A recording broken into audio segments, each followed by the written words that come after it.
The charity St John Ambulance dates back almost 1,000 years to the ancient religious order of St John.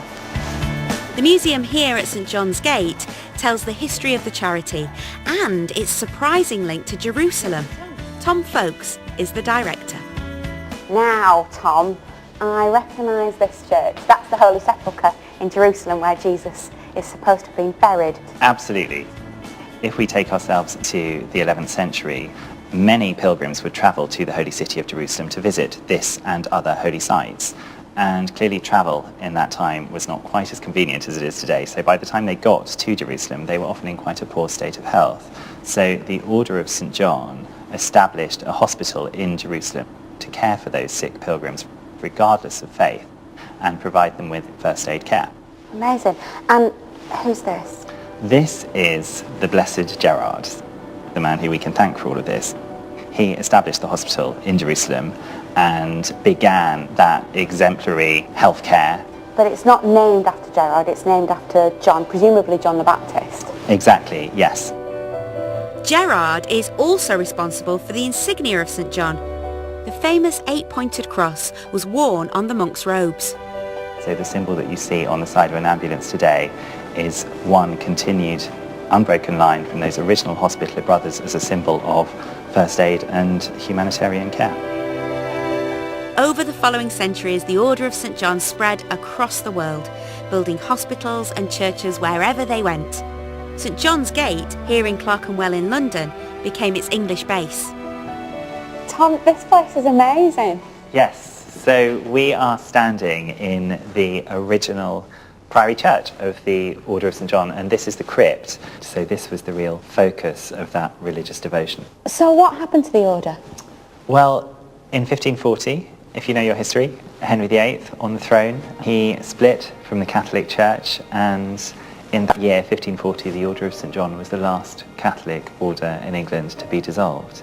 And the then prior of the order here in England, William Weston, died of a broken heart on the day that the order was dissolved. Because he'd lost his order to the dissolution of the monasteries? Absolutely, yes. And we have his effigy from his tomb. But it didn't stay lost for long, did it, the Order of St John? How was it re-established? Well, in the 19th century, Britain was transformed. It had become a very industrialised country, and there was no health and safety, there was no National Health Service. And there were many influential men and women who saw that original caring mission of the Order of St John, and they wanted to address that in a modern way. So St John Ambulance was established as the charitable output of the order to provide, firstly, first aid training to the general public, and secondly, as the uniformed brigade that you would be familiar with today in all those St John Ambulance volunteers who provide first aid to the public. Amazing to think that it all started because of the need to care for sick travellers. Our next hymn, He Who Would Valiant Be, reminds us of the courage shown by those early pilgrims when they made their journey to Jerusalem all those centuries ago.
Earlier this week, the hugely influential American evangelist Billy Graham died, aged 99.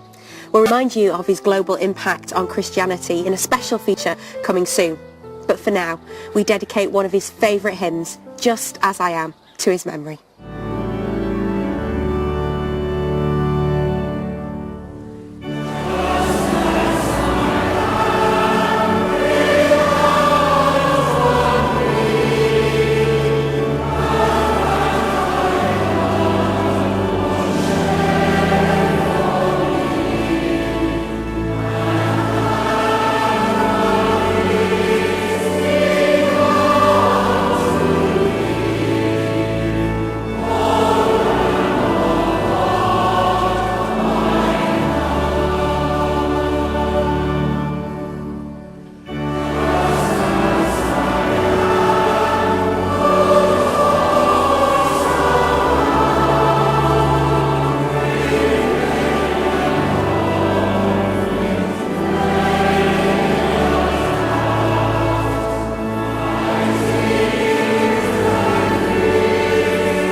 Lots of people would love to learn how to save a life, but not everyone would be prepared to give away one of their kidneys to a complete stranger.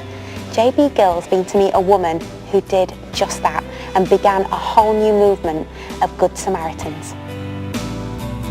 There are currently around 5,000 people in the UK in need of a kidney transplant, but giving a kidney to someone you've never met is still a relatively unusual thing to do. Kay Mason made medical history in 2007 by becoming the first British organ donor to donate to someone she didn't know. When I realised that there were thousands of people on the waiting list for a kidney, I felt that I was in a good position to do it.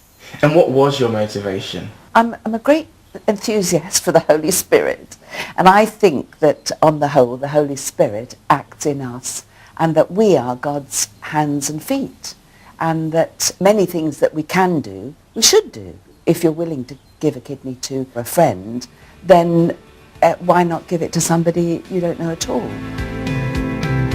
But Kay discovered doctors wouldn't allow her to donate. So she wrote to the Department of Health to ask why. I wrote to them several times. In fact, I wrote to them as many times as I felt I was able to without being classified as a nutcase.